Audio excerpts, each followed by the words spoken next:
Believe in yourself and never ever stop. Let's talk about it. 10 years ago, I was in a real bad place in my life. Nothing like now.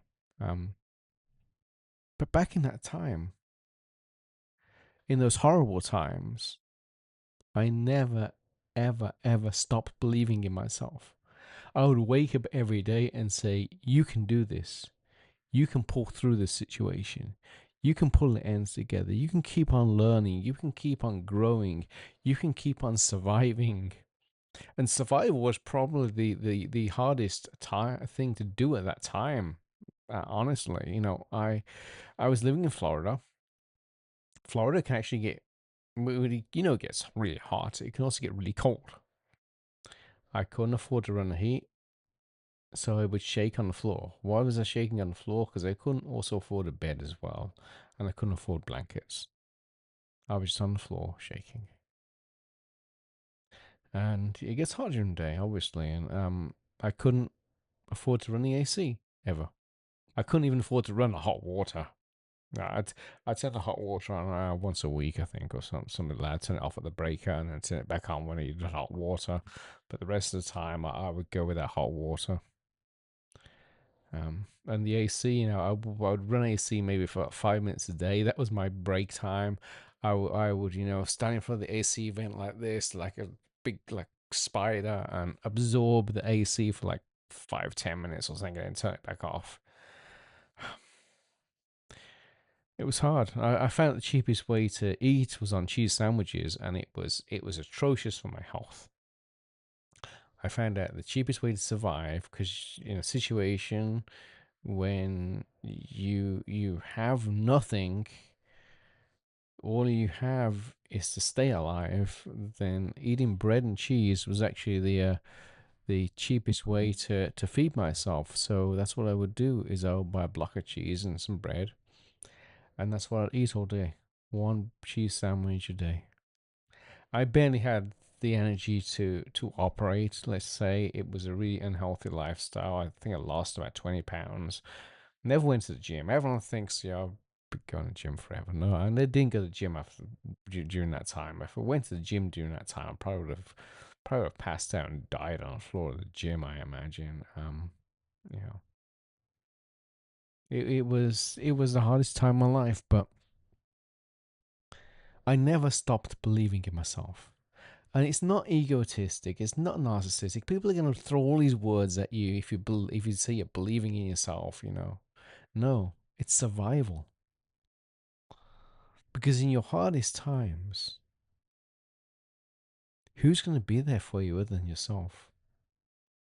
Sometimes in life, everybody abandons you.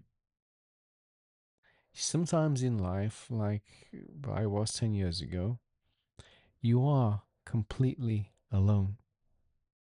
That's how I was. There was nobody. It was just me and my direction. And the strange thing was, I didn't ever think that I wasn't going to achieve something. I always thought that I was going to achieve something. I was going to get out of the situation. I didn't think I was going to end up like I am now in this situation. I never in a million years thought I would end up here doing this for you guys. But, you know, I had faith and I believed in myself.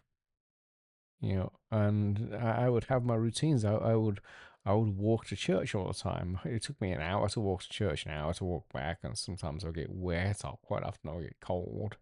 But I maintained my faith during that whole time, and I prayed to God. And the strange thing is God didn't really answer my prayers.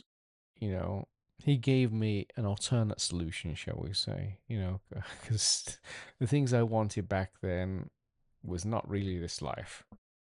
This life I have now. I love this life I have now. This life is absolutely phenomenal. It's amazing, but it wasn't what I was praying for. I have to say that He knew what I wanted and what I needed in my life, but it wasn't what I prayed for. And yeah, it took me a long time to get here. 10 years is a long time. and there were other crashing lows as well. But the the point is to never stop believing in yourself. I know there are people out there right now listening to this video that are at that crashing low. You know, their car's been towed out of the driveway. They can't afford to turn the AC on. They can't afford to turn the hot water on. They're living off ramen noodles or bread or rice or whatever, and their life is just terrible. I know you're out there because I was there too. I know. My heart goes out to you. But I have to tell you, is you will learn more about yourself in these periods.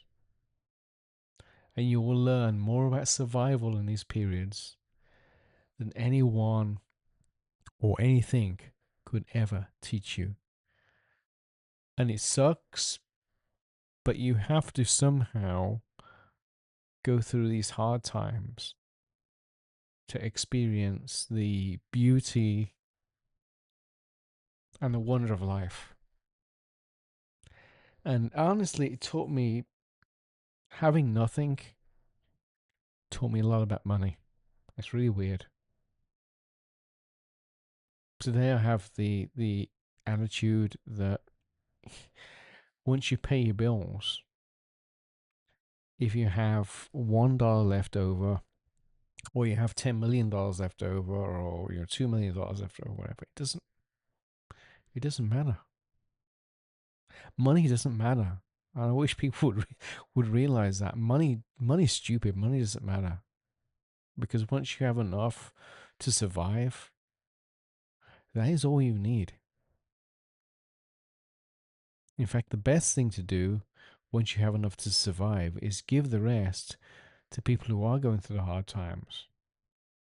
Give the rest to charities too. You know, we're going to spend it wisely. Give the rest to someone who needs a meal when you've made it. Because you have to remember that you were once that person. You were once struggling. I was once struggling. And sometimes, yeah, it's very hard to believe. And if you want a cookbook and a way that I got from there to here, I can't tell you. The only thing I can tell you is that I never stopped believing in myself. And it's not a bad thing to never stop believing in yourself. Just keep moving forward. If you move forward an inch a day, you've moved. If you learn one new thing a day, you've improved. That's all you need. I think it's almost like, a prisoner digging a tunnel sometimes. It's like you need to get out of that situation you're in, okay? And the tunnel's not going to build itself overnight. The tunnel builds itself slowly through hard work and pain. So you keep tunneling away at your life situation until you get out of that situation. No, winning the lottery and all that kind of stuff is not going to get you out of that situation. Hard work is going to get you out of the situation, and believing in yourself is going to get you out of that situation. Because, like I said, when everybody in life has abandoned you, when everybody in life has abandoned you, the only thing you have is self belief. It's not a bad thing.